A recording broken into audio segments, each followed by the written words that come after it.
this is truly a God thing, because I actually reached out to another human trafficking organization to find a speaker. Now, Candace and I had already made acquaintance, but we have been communicating for a moment, and it just came full circle. And the fact that she was willing to drive this far to be here means so much to me. What she said, that's it. In Faith Bible Church, you allow me to, on January, we did the Red Sand Project. I have free blue ribbons that Miss Desiree, my friend, donated to the organization. Blue is the ribbon color. The Human Trafficking Awareness Month is January. Just educate yourself. My dear sister Arian, we had came together and throughout Calvert, 4 different parks, put that red sand. So we are in the trenches. We can all make an impact. We just need you to care. If you care about children, if you want to do God's work, this is how. There's so many ways to do so. So thank you so much, Candace, for just bringing so much wisdom out there dealing with this topic. Woohoo!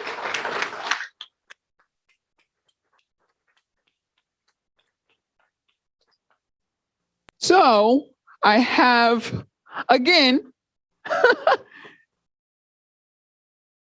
people's schedules. You just don't know. And they end up having those last minute conflicts. Out of my control, but who's in control? God. And I wanted these individuals, the speakers, to continue to be a part of it. And so Mr. Lenny Lewis, who I'm going to do a brief introduction, he has a pre-recorded presentation. He is in Texas at a leadership event. He should be hopefully watching virtually and back and forth. But who is Lenny Lewis? Lenny is an award-winning trainer and motivational speaker who loves to help people succeed. His extensive background and accomplishments include youth mentor, nonprofit founder, electrical contractor, union trainer, adjunct professor, online magazine writer, FM radio host, and much more. He is also a marketing director for one of the fastest growing network marketing companies and has for decades of experience in marketing. His passion is to share with others what was shared with him, which led to his success. Lenny states, most people believe that where they are now is where they have to remain forever. However, once you identify your passions, enlist in a mentor, set your goals, and do the work, you will be living your best life ever. Increase your value, you will increase your opportunities. That's Lenny Lewis's quote. And his title is Whose Life Is It Anyway? And he's a fellow Toastmasters, near and dear to my heart. So please give a round of applause and listen to Lenny's presentation. Greetings, everyone. I am so honored and pleased to be before you this beautiful day.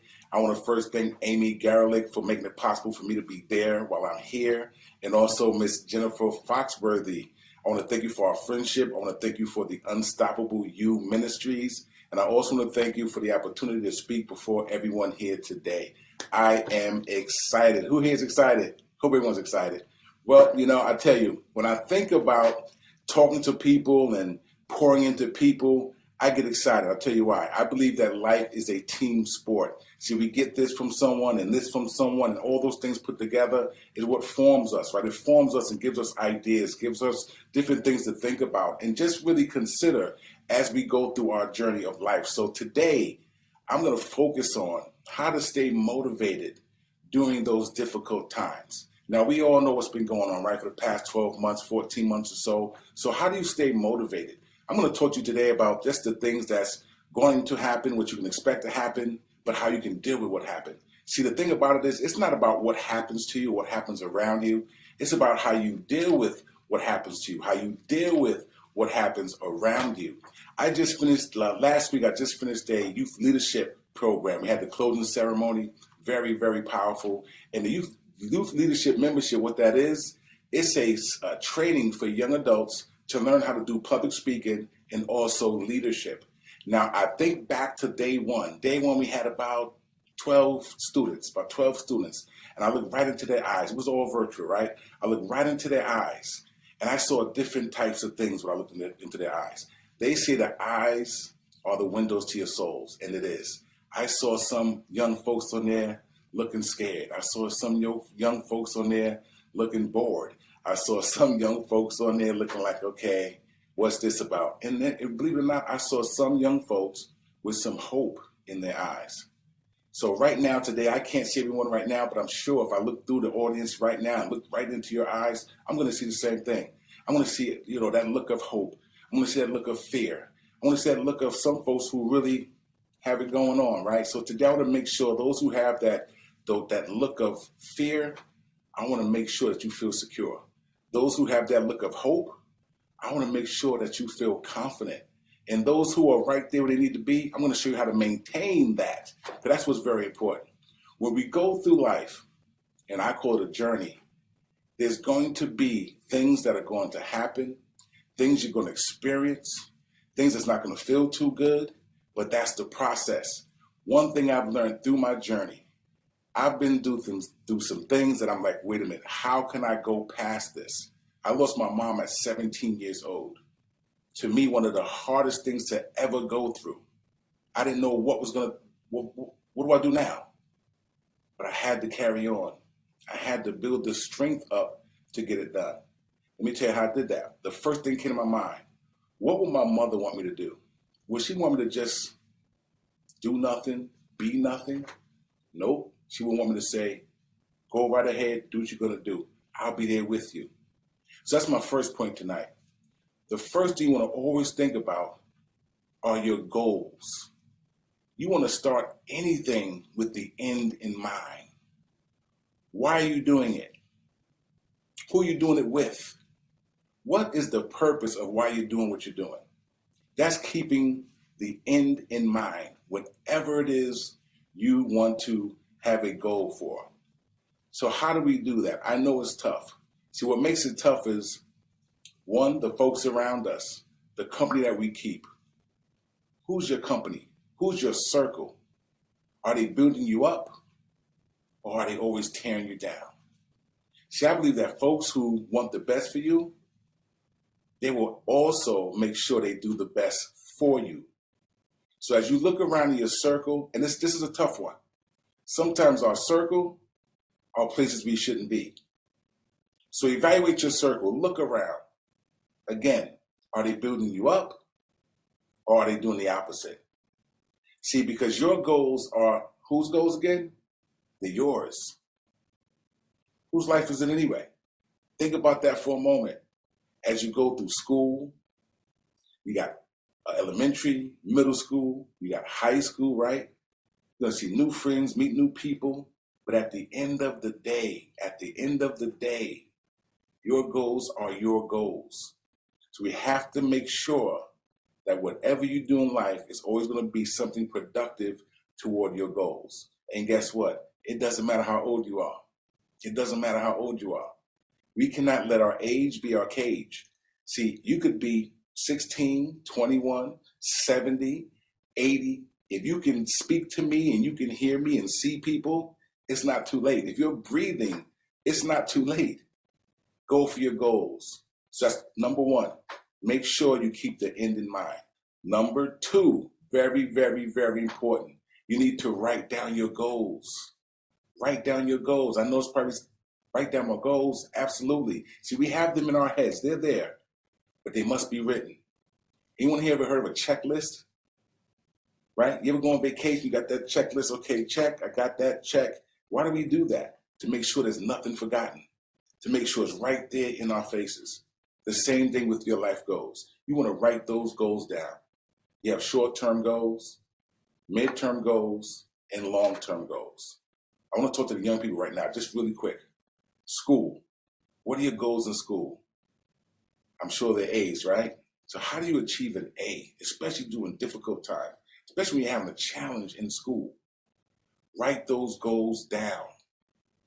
Put it, when school starts in August or whatever, whenever the time of school starts, write it down. Put the date, put the last day of the year. Let's say it's June 17th, 4.0. Write it down. Look at it every single day. Take every opportunity for you to become better. And I know it's a challenge. You got the folks on this side of you who love to study and do the right thing. Then you have the folks on this side of you that like to hang out. They like to play games, right? They want to do things when they want to do it. You have to decide who you're going to connect with. Whose life is it anyway, right? It's your life.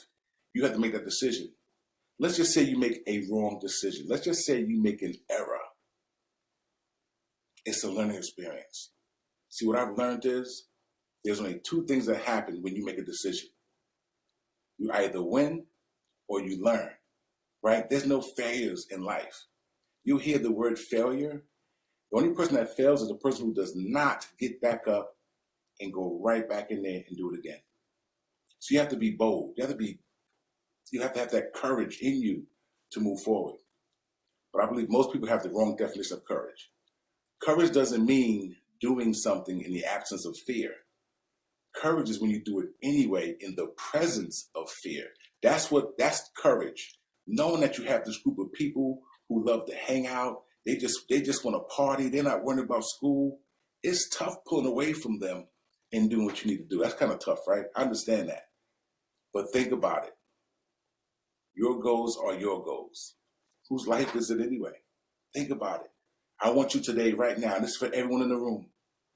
Get a pen and a paper. You should have one anyway. Get a pen and a paper and write down your goal for the next 5 years. Where do you want to be in the next 5 years? What would you, or how would you design your life in the next 5 years? Most people don't think past the next day or two or even a month. I want you to think about the next 5 years, especially young people that are still in school. 5 years, write down your 5-year goal. Where do you want to be in 5 years? And then I want you to go back when you go home this evening, do some research if you need to, and find out how you're going to get to that goal in the next 5 years. And be committed to do what it takes to achieve that goal. That's my second point, commitment. You got to have that commitment. That's why most people don't succeed. They're not committed. They'll do a little bit here, they'll do a little bit there. I'm sure that those in the room can definitely relate to procrastination, right? That's one of the biggest dream stealers, the biggest reason why folks do not get success. Procrastination. So be committed to whatever you say you're going to do. And last but not least, never quit. I don't care what comes in your way. I don't care what obstacles come before you.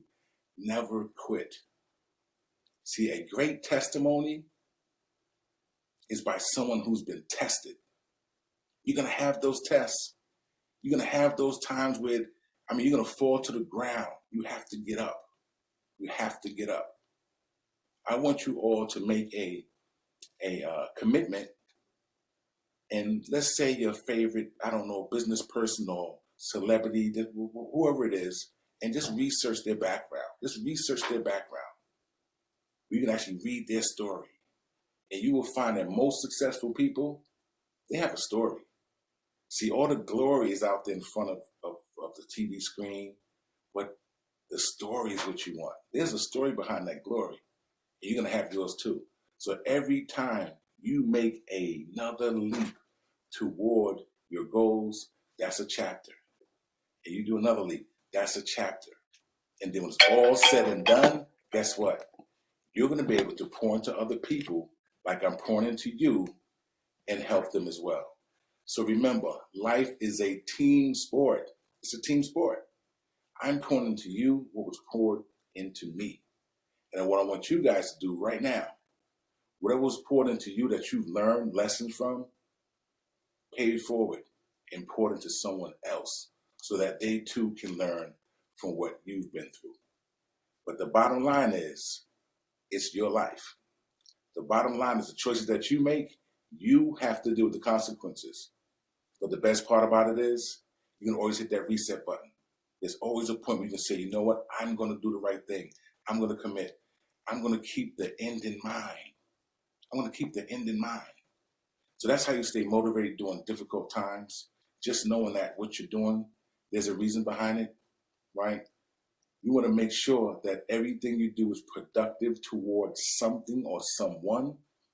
You want to make sure that when that list you have of your goals, be able to check them off. Check, right? 4.0, young folks, 4.0, that's your goal. It's not to just get over. It's not to just pass the class. Go for the top. Go for the top. Because you go for the top, you're going to hit those other levels anyway, right? So shoot for the top. Young people, 4.0s.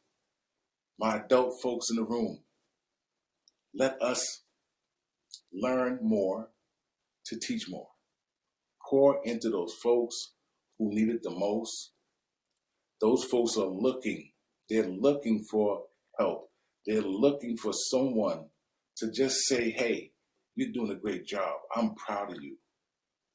So if I could look into everyone's eyes right now, I'd see different emotions just from your eyes, right? You don't even have to smile or anything. So at the end of this, or my presentation, I want you all to leave here knowing that there's nothing that you can't do. There's nothing or no one that can stop you. And make sure that the goals that you set are going to be something that you truly desire. Don't let anyone tell you what you need to do. Don't let anyone tell you how you should do it. But if everyone understood life, the true life, it's a journey for all of us. Life is an adventure. You're going to have those hiccups. You're going to have those trips. It's going to happen. But the main part about it is you've taken that as you build your book of life with those different chapters. You better take that book and pass on to someone else who's going to take that book, appreciate that book, and they too will be able to point to others. So with that, I really appreciate the time I had before you. I hope someone got something from what I just said. And I'd love to hear the success stories. So please keep in touch with Ms. Foxworthy. Let her know how it's going. Let her know that what you heard today did help. And just remember, when things are going wrong, you want to keep your eye on that goal. Things are going to go wrong. If things didn't go wrong, you want to appreciate it when things go good. So with that, ladies and gentlemen, thank you so much for your time. I appreciate everyone who came out to support Ms. Foxworthy in her Unstoppable You Ministries. This thing has exploded, and I'm so excited to be a part of the team. So with that, everyone, have a great day.